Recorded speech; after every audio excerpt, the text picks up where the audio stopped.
भारत के IPO market में अगले हफ्ते एक और बड़ा नाम एंट्री लेने जा रहा है। ये कंपनी किसी टेक स्टार्टअप या फिनटेक सेक्टर की नहीं, बल्कि स्क्रैच से करोड़ों का बिजनेस बनाने वाली कंपनी है। जी हाँ, हम बात कर रहे हैं CMR ग्रीन टेक्नोलॉजी की, जिसका आईपीओ 3 जून से खुलने जा रहा है। लेकिन सबसे दिलचस्प बात क्या है?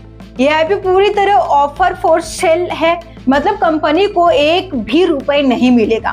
तो चलिए अब सीधे बात करते हैं CMR ग्रीन टेक्नोलॉजी आईपीओ की। CMR ग्रीन टेक्नोलॉजी का आईपीओ 3 जून 2026 को पब्लिक सब्सक्रिप्शन के लिए खुलेगा और 5 जून तक निवेशक इसमें पैसा लगा सकेंगे।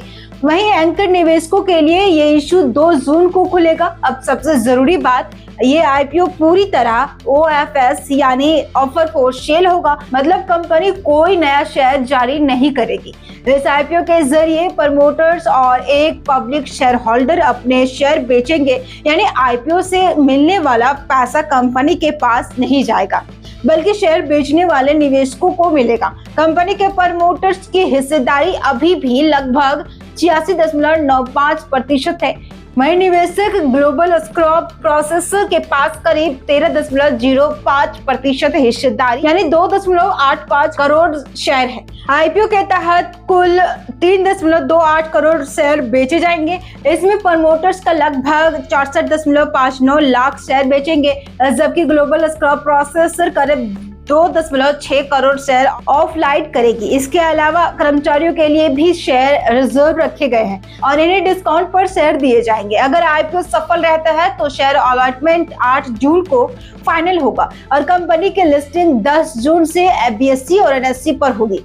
अब बात करते हैं कंपनी आखिर करती क्या है। CMR green technology non pressure metals recycling sector की बड़ी कंपनी मानी जाती है। Recycling aluminium alloy, zinc alloy, scrap copper, brass, lead, magnesium जैसे कई मेटल प्रोडक्ट्स बनाती है। आसान भाषा में समझे तो ये कंपनी स्क्रैप मेटल को दोबारा प्रोसेस करके इस्तेमाल लायक बनाती है।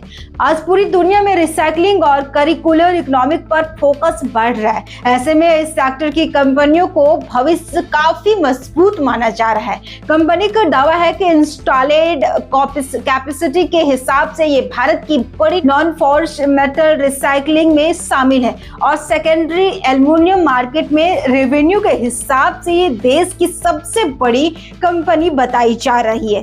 यानी कंपनी ऐसे सेक्टर में काम कर रही है जहां पहले से बड़े खिलाड़ी मौजूद हैं। अब सबसे अहम हिस्सा कंपनी के फाइनेंशियल वित्त वर्ष 2025 में कंपनी ने शानदार वापसी की है, जहां FY 2024 में कंपनी को करीब 838 करोड़ का भारी घाटा हुआ था। वहीं FY 25 में कंपनी 155 करोड़ के मुनाफे में आ गई।